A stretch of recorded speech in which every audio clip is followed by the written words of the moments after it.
Hi everyone, thank you for joining our webinar today titled How to Implement New Workforce Technology in Your Organization. I'm Rishi, Field Marketing Manager, and I'm going to give you a quick introduction to Worksome before we meet our special guests, Barry Matthews from Open Assembly, Matthew Matola from Human Cloud, and Worksome's very own Sam Oren. Before we get started, I just want to make everyone aware that we are recording this webinar and we'll be sharing it as part of our follow-up activity. So who are Worksome? Worksome is a home for your external workforce. It was founded in Copenhagen in January 2017 by a team of ex-Google superheroes, and we currently have offices in Copenhagen, which is also our HQ, New York, and London.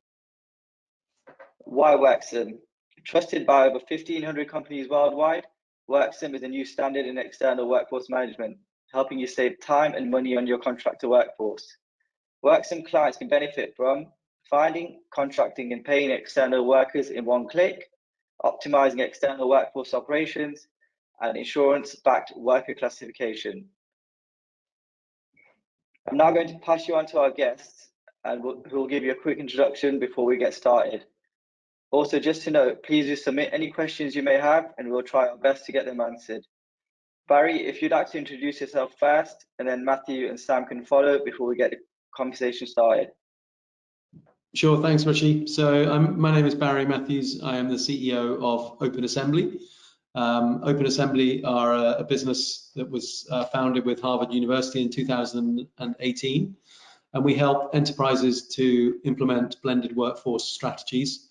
We're effectively designing an operating system for blended workforces that incorporate freelance talent marketplaces. We understand how complex and fragmented the market is, and we're trying to set standards and make it as simple as possible for enterprises to access talent on demand.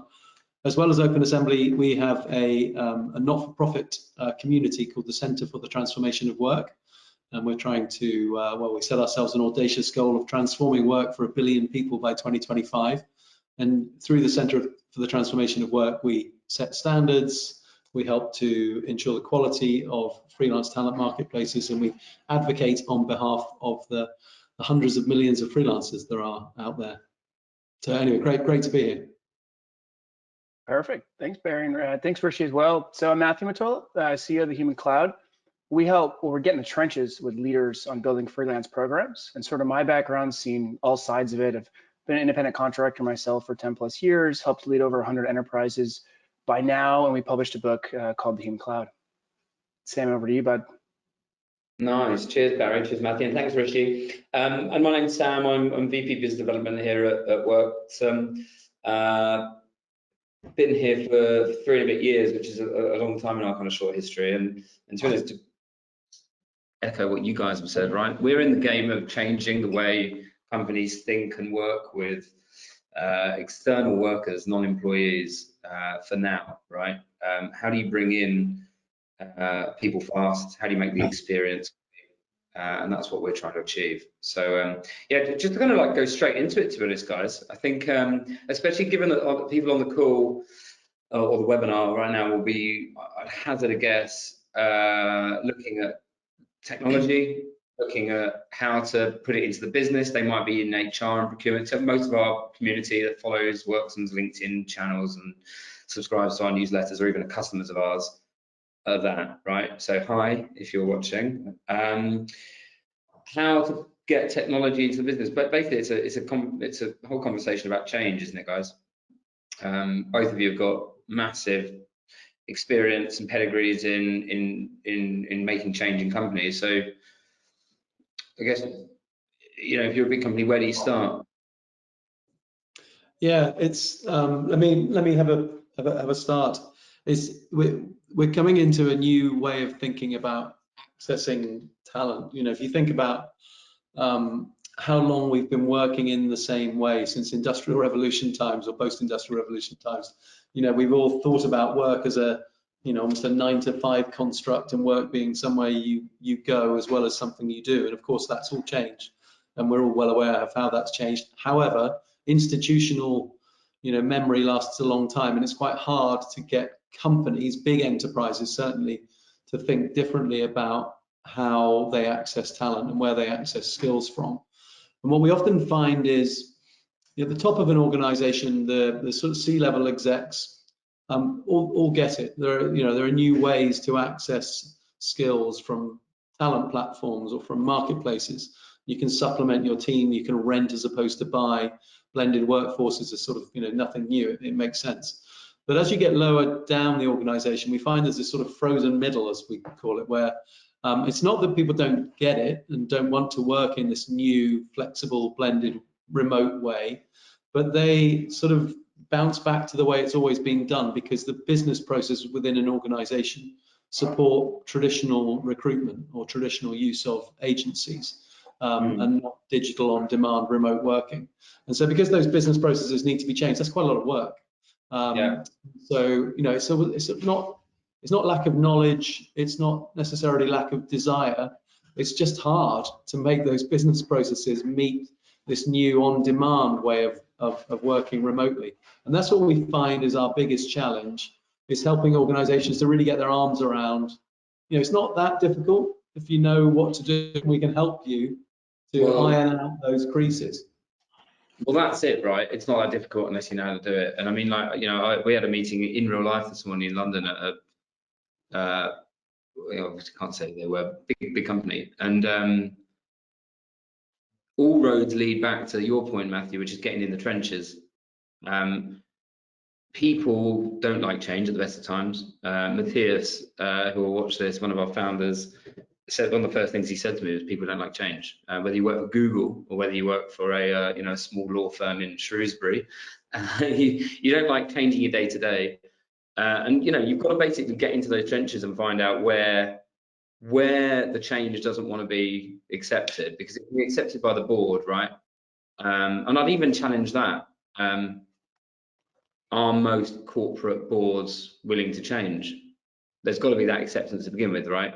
I don't know if you want to talk more less about the top level, Matthew, but more about actually getting in those trenches and dealing with people. Any advice you can give people watching this now for how to go about that? Yeah, I mean, directly answering the how do you get through the frozen middle, I think that's the best high level way to frame it. And the best answer I've seen is you don't please everyone. You do very small, simple things to see who's going to be passionate about it, and you give them the tools to really drive it. And so a lot of times what we've seen is there's almost like 3 stakeholders involved. There's high-level leadership, there's working team, and then there's hiring managers. And high-level leadership is really, really focused on, okay, what are those high-level KPIs? Working team is day-to-day in the trenches, and hiring managers could care less about the program. They need something done really fast. And what we are really good at is identifying who is generally that 26 to 37-year-old leader who is not, they know enough to know, but they also don't know enough to think that they need to follow every single process. And you just give them the tools. And so number one is identifying those people. The second thing is really knowing what our value is. And we are 10x better at speed, access, and cost efficiency. And so if you want to, and this is where my background was, I actually started doing custom software dev 100% through freelancers where we would do one-off projects, then went to Microsoft where we were spending between 20 and 40 million. And so if you really, really want to drive change, at the end of the day, we are 10x better at accessing talent, having speed to talent, and having cost efficiency. And it's literally about identifying those people as quick as possible. And in my background as an entrepreneur, that's one of the quickest gulp moments you can have, is when you realize you don't have that much money, you don't have that much time. And so the quickest thing is to find the people that are more passionate or super, super passionate, and just give them the tools. We're still at that point, right? We're still at that point in this change of work. You still see headlines on sprayed around LinkedIn, or you still see Evening Standard or New York Times with big headlines about what's the latest one, the quietly quitting. For me, none of this is new, but it's being brought to the fore because something is changing. People again going back to a few meetings this week, we're talking about people retiring. Are they retiring though? No, they're going on to different forms of work, or they're following passion projects. Partners at law firms quitting the 15-hour days to be a consultant. And I guess so. You don't really necessarily need to be a digital native in order to understand that change, but it certainly helps, right? I mean, I think if you take a step back and think a world of work which is based on short-term contracts as opposed to full-time jobs is increasing rapidly. The gig economy, which is that short-term contracts, grew to $5.4 trillion last year, according to staffing industry analysts. Grew by $1 trillion in a year. I mean, it's just huge. Of course, a lot of that is your B2C stuff, your Uber and Lyft and Just Eat and Deliveroo and DoorDash and the like. But an increasing proportion is also business to business side of that and delivered through platforms. So the platform side of that 5.4 trillion was about 8%, so it's 449 billion. Now, interestingly, the business to business side of platforms, so using platforms for freelance work within businesses, is still really small. It's only 14 billion of that 5.4 trillion. That's about 3%. So it's tiny, but it's growing at 29%. So, we're still seeing within this huge pie, this tiny little section is growing at almost 30% and will continue to grow as we potentially go into a recession and companies want variability of labor. They want variable costs as opposed to fixed costs. So it's growing, but the challenge we face, I think, is there's such variability in the market. So of that, 14 billion business to business use of platforms, so there's about 20% of enterprises use digital platforms to find temporary workers. Within that, there's like 500 different marketplaces or something like that, and they all work in different ways. Some are really good, some are really crap. So some charge X commission, some charge Y commission, some do background checking and screening, some do nothing. And it's such variability that it only takes one bad experience to put an entire company off, working in this way. So I think one of the things that hampers scale and adoption is just the huge variability and the complexity in the market. And so the sooner we can set some standards and try and make it easier for everybody to understand what this market's about and not have multiple systems and hundreds of marketplaces all doing things differently, I think the quicker we'll get to scale and reducing all of that complexity. Yeah, I totally agree. Sorry, Matthew. Yeah, I was just I love what you said about variability, Barry. I think that's one of the #1 things that we're solving for, and it's not going to go away. And I would like to laser, right, in terms of my visibility was 10 years ago, I was freelancing and hiring freelancers or independent workers, and there was no data, right? Like there was no Upwork report every year. We didn't know that there was 1.2 trillion spend a year. And now it's crazy to me going into these companies and seeing, wow, you have $1 billion external talent spend, 1 to 10 million of that is within independent contractors, and you want to see that go to 100 in the next 2 years. So first off, look at where we've come in 5 years. That's incredible.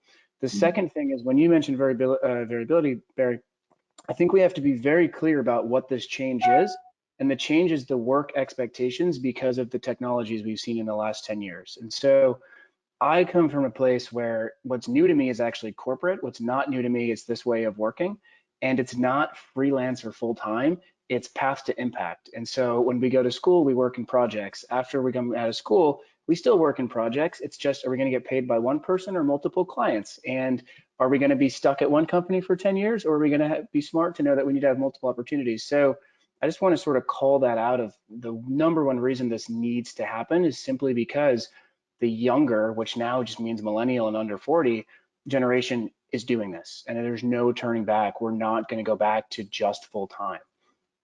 Yeah, totally. It's I mean, any business that you speak to, especially you mentioned staffing industry analyst Barry, their framework, their framework for measuring contingent work and the programs they put in place is around quality, cost, risk, and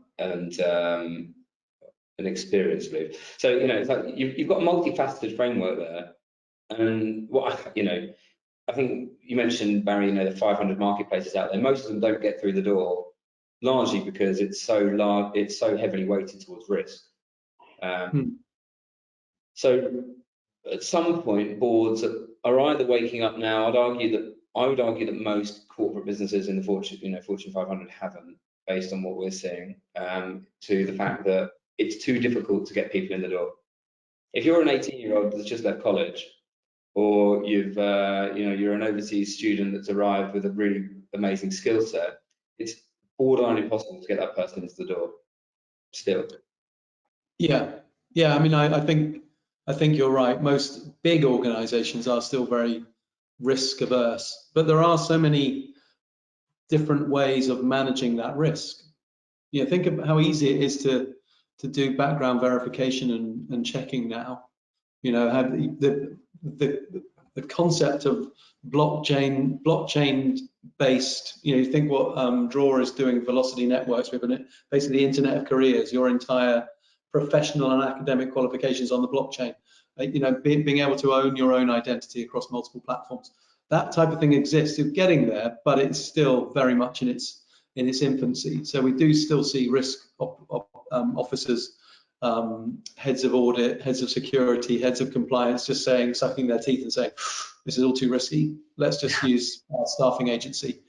We know where we are with that. This might be more productive, it might be cheaper, there might be more talent to be sourced, but it's just too risky. And to be honest, they always have so many competing priorities, they just haven't got the headspace for it. Yeah. However, like I said, it is growing, right? I mean, it's growing 29% last year. It's forecast to grow much faster than the staffing industry is, even though it's like in the more traditional staffing industry, even though it's only a tiny fraction. So we will see continued growth. The more UST style stories that we've been talking about with Harvard and Forbes, and the NASA stories, the Unilever stories, the Microsoft stories, that the more stories that we're able to generate, the more other organizations will start following these progressive pathfinders, and we'll start to see it.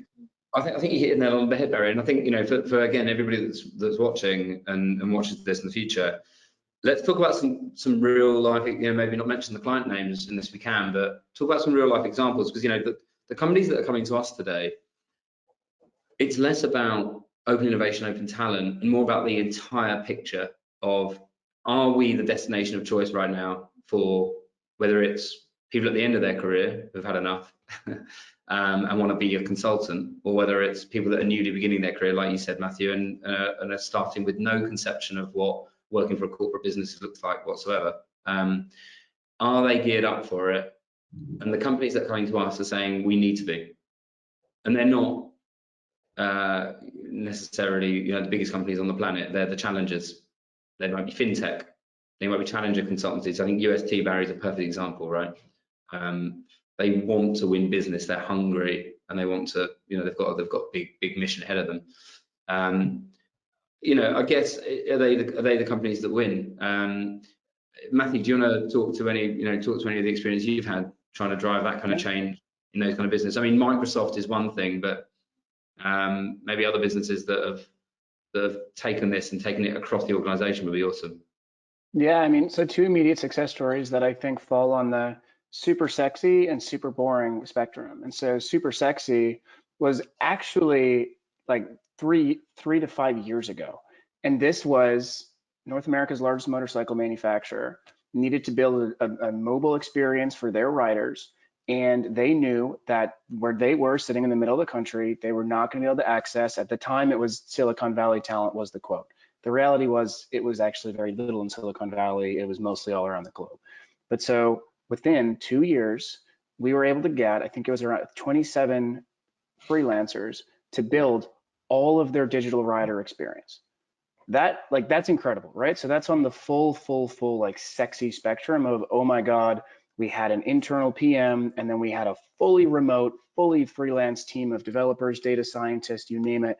And the Bluetooth engineer came from Japan, because it's hard to find a motorcycle fanatic that's also a Bluetooth engineer. But so that's super sexy. Super not sexy is the enterprise who has a massive backlog of support tickets and needs to create videos and articles and all this content to basically say, hey, enterprise users, we know you're pissed off, but we're going to get content in front of you daily or weekly, and they just simply can't keep up with the demand. And so that was the case at Microsoft and support.office.com. And the other one, obviously can't fully name the brand, because as we know in our space, one of the tough parts is a lot of NDAs. and a lot of marketing departments squashing it. But so those are two ones that I'm like, oh my God, this is stable and you need it. And this is sexy in terms of new innovation. And I'm sure, Barry, you're going to hit on, when we talk about financial services or consulting firms as well, there's so many revenue opportunities. But last thing, I did want to touch on the risk really, really quick. Risk, what cracks me up is it's not a yes or no. It's more like dating in terms of it's a conversation. And so it starts by saying, what if a freelancer takes their file or an independent worker takes their file? Okay, we have a VDI solution. What if a freelancer is not sitting within our four walls? But we figure all the things out. It's just like dating, where you have to have the meeting and get their trust and whatever it is. But I just want to throw them there quick. So Barry, over to you though. I mean, I'm just going to jump, Barry, on that risk point. The reality is that most large companies have an ex HMRC or an ex revenue or an ex KPMG, 25-year experience head of tax. That's that's how you get these technologies into the businesses, right? I think, if you're in HR right now or you're procurement and you're looking at technology, it scares the hell out of tax teams, right? Tax teams in particular, especially with the news of what's we were discussing before the call, AB5 type federal classification for workers, or in the US or any country in the Western world really are looking at how to claw back tax from this new workforce. Legal, where's the data? Hope it's not leaving the US because we've got government clients. It gives everybody the willies. So if I was, a big piece of advice for anybody watching is consult them, speak with them, bring them on the journey, right? The last thing that can happen is they turn up to the meeting once you've decided on your solution. It just doesn't work, right? Yeah. Sorry, Barry, carry on. No, I agree. And it's not the size of the organization necessarily. I mean, you think about, NASA are probably the biggest, federal government, right? Biggest user of marketplaces for open innovation and open talent through their Center of Excellence for Collaborative Innovation. I think they've got, and I might have the numbers wrong, but 17,000 employees, but access to, millions of freelancers who help them every day across 20 odd platforms. So they're a great example of a federal government organization that are just being incredibly innovative. Look at what GE did with their expert operating system many years ago. I think over 7 years. Diane Finkhausen led that piece of work for GE and delivered, I think, $7 billion worth of business benefits. So it's big companies, like Unilever, PepsiCo, they're all really big users. And it's much harder for them because if you're a startup, it's like us, we're a relatively small company. We're now building technology. We're of course using freelance talent to build that technology for us, and it's easy for us because we don't have the checks and balances and different departments who are wanting to get involved. But you're right, Sam. You've got to get whenever we kick off a program as Open Assembly, helping businesses put in place open talent programs or an open talent ecosystem. We make sure that security and compliance and audit and legal and risk are all involved in the initial conversation. So you can then have those discussions up front and say, we do have solutions for all of these things. And then what you find is over time, they become part of the solution, and then they're sort of defending the questions that are asked by the business on your behalf. That's then when you realize that they really have changed. But it does take, we're starting to actually, what we want to do is to benchmark organizations on their maturity to be what we call a networked organization, an open-minded, open talent organization. And some organizations just have the setup and the culture to do that, and others just simply don't. Yeah. I mean, the mindset's the right word there, I think. GE, Microsoft. I spoke to somebody last week, a big oil and gas firm in Texas, and they're running an open innovation department. The department's one person. So the mindset with that person is to go around the business and say, hey, if you've got some problems, let me try and solve them. And that problem might not be hiring somebody, it might just be crowdsourcing, it might be just going on LinkedIn and searching for somebody that knows something about that, That's what innovation is in a big organization, right? And the mindset has to be, it's like our mindset here at Worksome, right? We're hiring some engineers, right? Oh, one of the engineers that specializes in Laravel, which is the PHP code that we write the product in, reads Hacker News. I don't know Hack and Use exists. The most HR teams know Hack and Use exists. But that's where we've posted the advert, and that's where we get applications. I'm giving away all our secrets now. But you know, like people apply for customer success roles with us through Instagram. Yeah. You know, our salespeople through LinkedIn communities, and by doing things like this. You know, it's at scale. Is it possible to have that mindset? I guess you've got to start somewhere, haven't you? Yeah, no, and I think it is. We call it an abundant mindset, effectively, and it does require you to start from the top and then teach that way of thinking. So I think if you're bored and your chief exec are open-minded to trying these things and allow you to experiment. You know, we effectively have this assess, learn, experiment bit as part of our methodology. And if you can experiment and get things wrong, you know, do things internally first before you scale it up, and you're given the rope to do that, you're given the flexibility to do that, it's more likely then to become institutionalized across the organization. But you know, even though we've cited a few examples, there aren't that many big companies of all of the thousands of companies out there that are really starting to do this at scale yet. You know, we all predict they will, whether it's SIA or Gartner or Forrester or whoever. They're all predicting. I read something else again today saying that the majority of the workforce will be freelance by 2027. It always used to be 2025, but now we're getting closer to 2025 and it still hasn't happened. Extending the timelines a little bit. But we are going to be working like that. As Matt says, the young generation will want to have more flexibility about how they think about work. They don't want to have a single career. There's no one-to-one binary relationship anymore. So it's inevitable, and it's obviously going to be brokered using digital platforms, right? And that's just simply inevitable. Potentially in the metaverse. I mean, you saw the announcement by Meta today about their new headset and the ability for us to see all of our applications in the metaverse. You know, I absolutely think that's going to play a big influential part in the future of work as well. Yeah. I mean, there's seeing work in reality, and then there's seeing paperwork virtually, isn't there?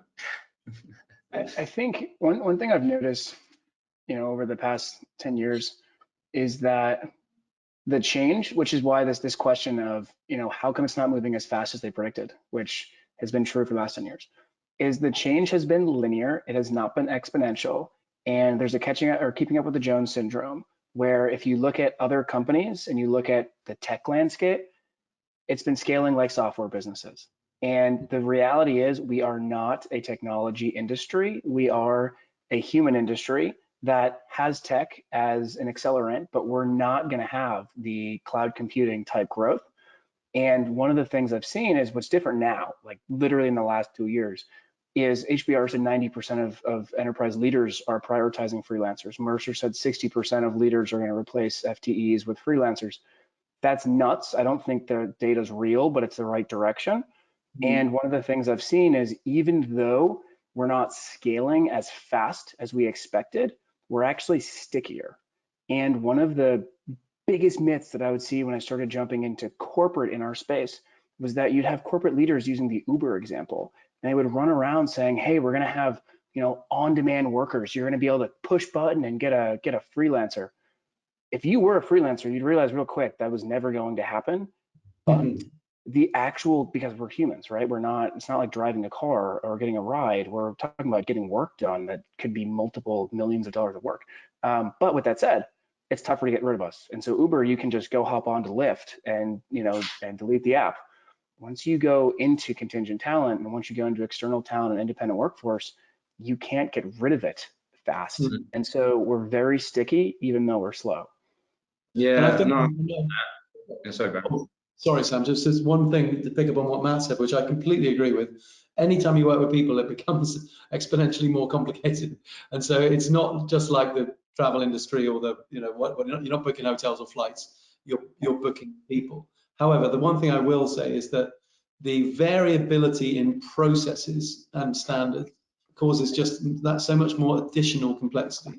The fact that there are 500 talent marketplaces and every one of them works in a different way. The fact that when you go into a different company, the business processes for accessing talent are all different.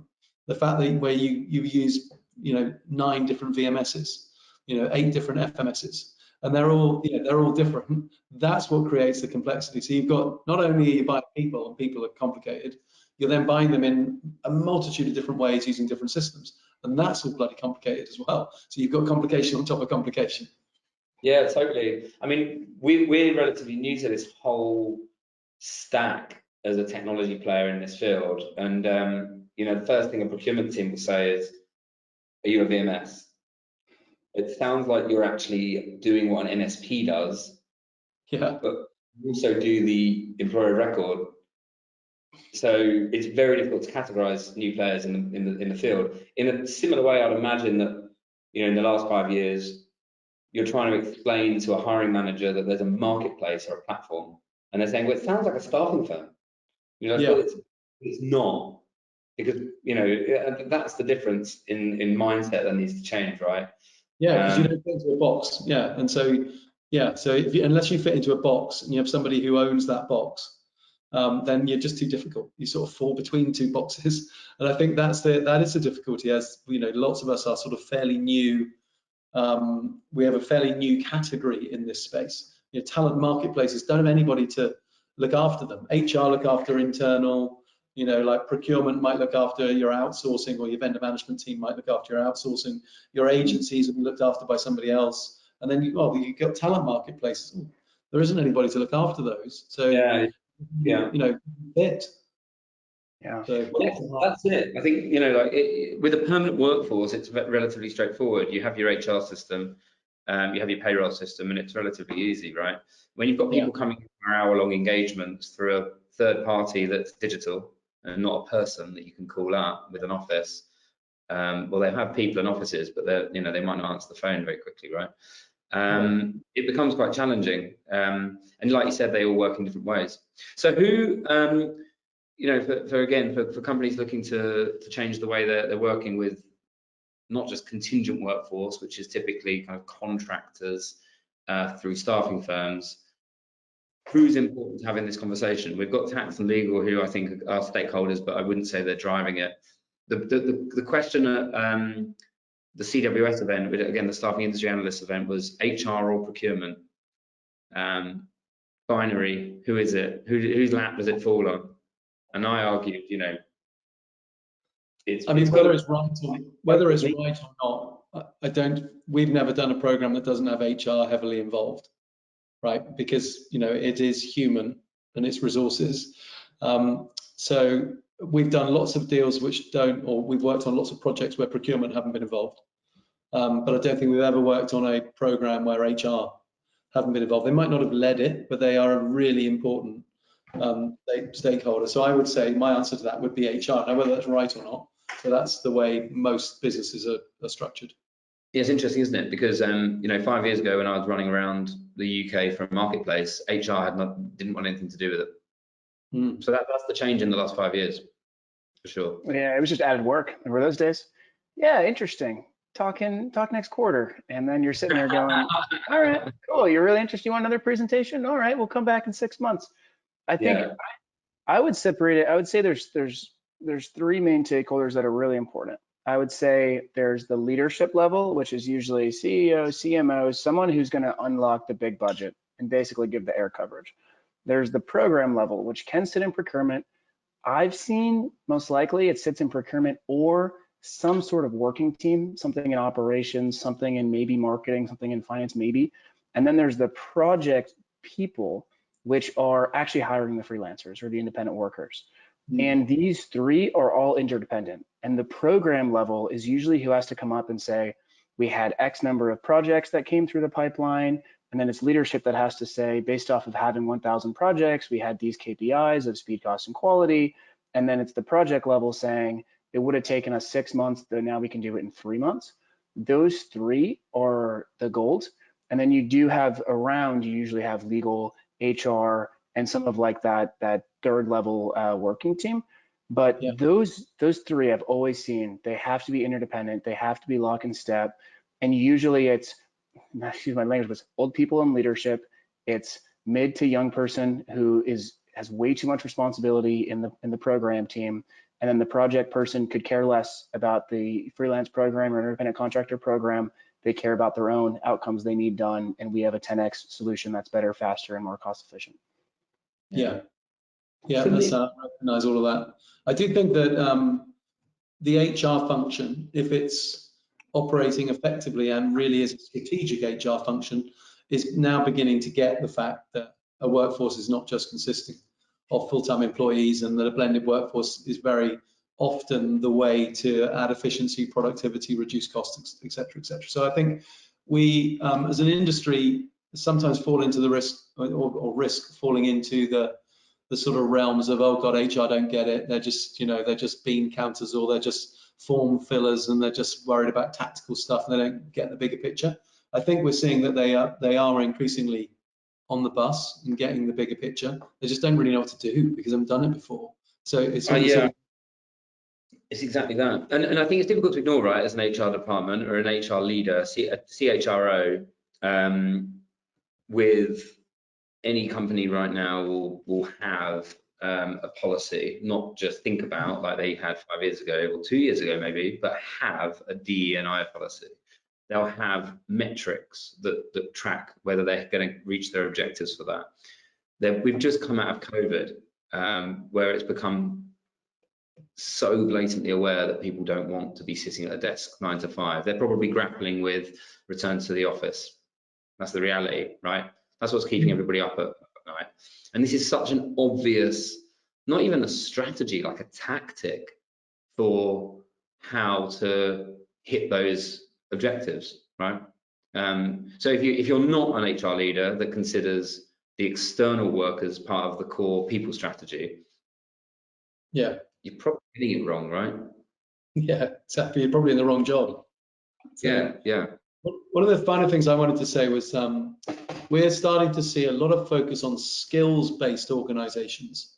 So moving away from just focusing on roles to focusing on skills. If you just focus on roles and you're you work for a bank in the UK and you hire a project manager in the creative department, that bank in the UK just has that person in that role doing project management in the creative department. But if you think of the project management skill, and you're able to share that project management manager's skill across the entire bank, then you're likely to be much more efficient and productive. And so it enables you not to ring fence skills because you're hiring a role for your department, but to be able to leverage that skill across the workplace. And that requires some form of internal talent inventory, marketplace, whatever. And there's lots of companies out there doing those. The offering internal talent marketplaces, companies like Float and Hitch and others. But what that enables you to do, if you do have a catalog or an inventory of skills, you can, whether you have somebody internally or externally, if they've got the right prerequisite skill, doesn't actually make that much difference. You obviously have cultural considerations, etc. But you can have on or off balance sheet if you're able to think of not just jobs, but think of skills in the right way. And I think that's going to open up so many more possibilities. And the interesting thing about that, so I'll give you a practical example of that. So we have a client, they have multiple entities, multiple locations. They had one department whose head of department didn't want, and this is great, right? Their workers, and these are free contractors, they're flexible work, they're external people. They didn't want their talent shared with the rest of the business. Yeah. We siloed it. We put them in a box in Worksome. They had their own account. Nobody else saw it, bar procurement, who could see the spend. They left. The head of department left. Within a week, they got in touch to say, right, we just want to open that up. That was ridiculous. But they couldn't change the mindset. And I guess the lesson learned there for us was that people move on, and systems don't, right? In an ideal world, I mean, maybe they take a long time to change, like you're seeing with maybe SAP and Oracle and companies like that. But if the mindset doesn't change, ultimately the organization will change it, or the person will end up going anyway, right? And that's kind of brutal. Professional services firms and outsourcing firms where we do quite a lot of work in, and I've been in professional services all my career really, until we become a tech company. But in professional services firms, you basically put your arms around the best people in your company, and you try and ring fence them and keep them for yourself. So you can rely on them. which is a ridiculous thing to do. It's an incredibly parochial, selfish, small-minded way. And you're going to be to the detriment of the overall business. It might be good for you, but it's not going to be good for your company. And so having that abundant and open mindset to share the best resources around the company to the best place, but think of them as skills and not just individual roles, I think opens up so many possibilities. Yeah, Barry, let me add to that. Like, so skill versus roles. I think the high level need is really to put people in the best position to succeed. And the KPIs we're looking at churn. As a business owner, we're looking at ROI in terms of each employee.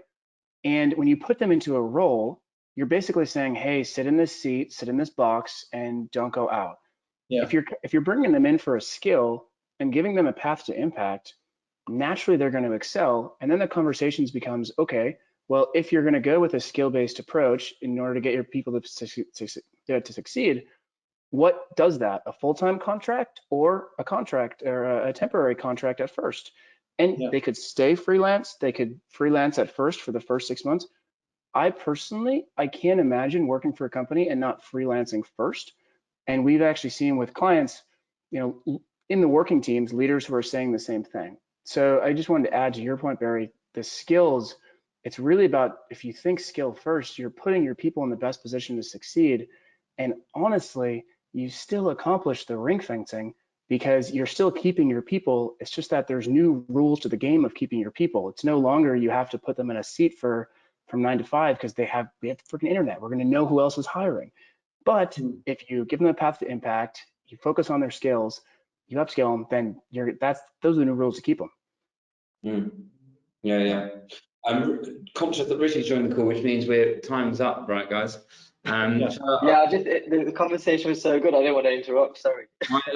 I mean, to summarise, it's pretty clear. Again, we'll write something up for this, and we'll make Matthew and Barry. We'll make sure we draw something up and we get some content out of the discussion, because I think there's a really clear methodology of how you go about this kind of exercise, isn't there? And like you said, you only know it if you know it. So it's quite clear that most companies need to understand how to do this.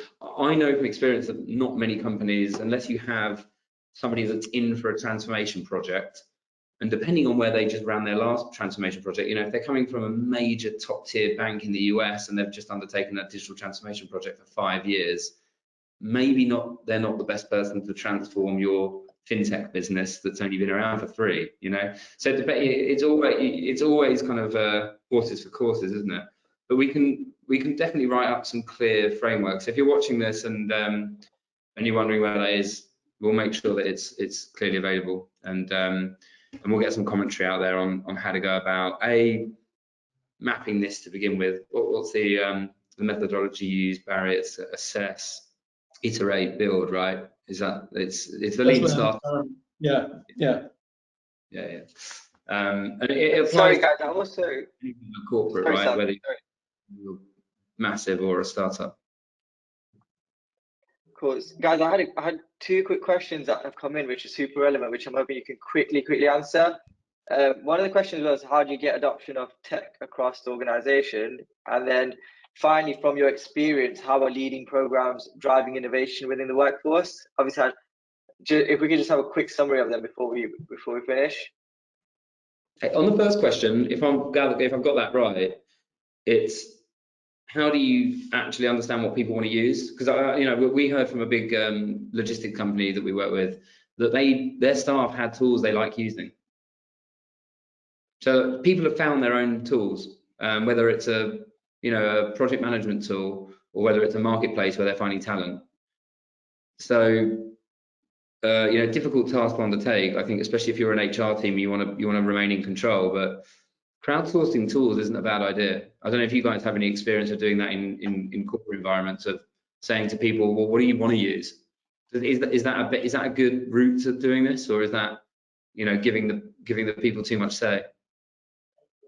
I think Go ahead, Barry. You walk into the trap. Well, it's a difficult one, isn't it? You want to, if you're a CIO or an IT manager, you'd say we have a very clear, rational landscape of applications which we use, and we give a lot of thought to what we use. versus just having a federated model where everybody helps himself. So there's pros and cons to both. I think it depends on the organizational culture. So it's a difficult one to answer quickly, I think.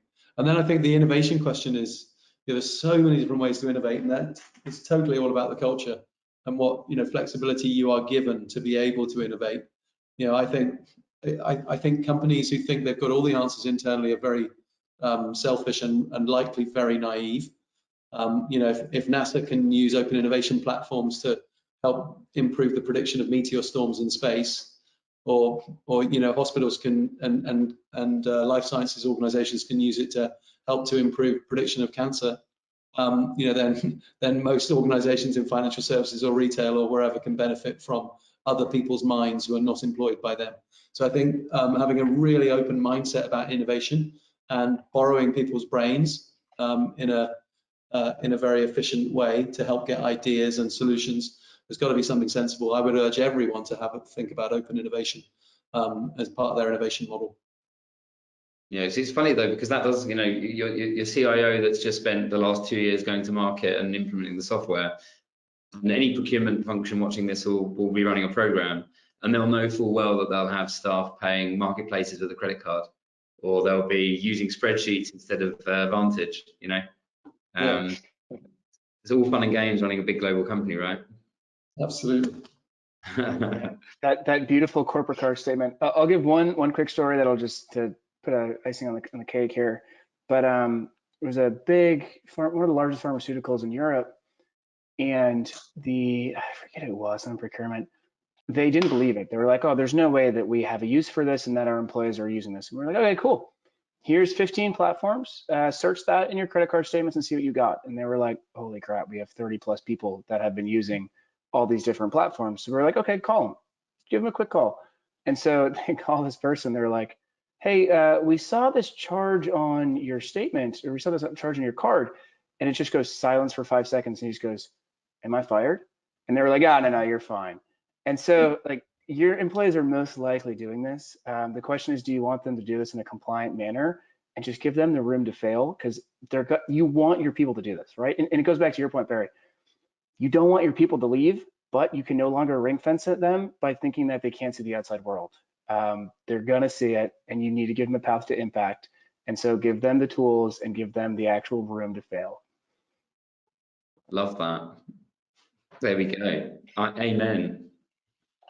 All right, thanks so much, guys. The conversation's been awesome, and I think we could have kept going all day. I just want to say a big thank you to Barry, Matthew, Sam, and everyone who's shown interest in this webinar. If you do have any further questions about anything you've learned today, just get in touch or visit us on worksome.com. And like Sam said, we'll also be doing a follow-up. Just quickly before I go, just wanted to give you the heads up for our next webinar. This is more focused towards the UK audience. Our next webinar will be on the IR35 repeal and what happens next. The webinar takes place on Wednesday, 26th of October at 2:30 p.m. That's UK time. And Matthew will be joining our compliance expert, Ray Walker, to discuss the implications of the repeal and much more. So we hope to see you there. Thanks, everyone. See you guys. Thanks again.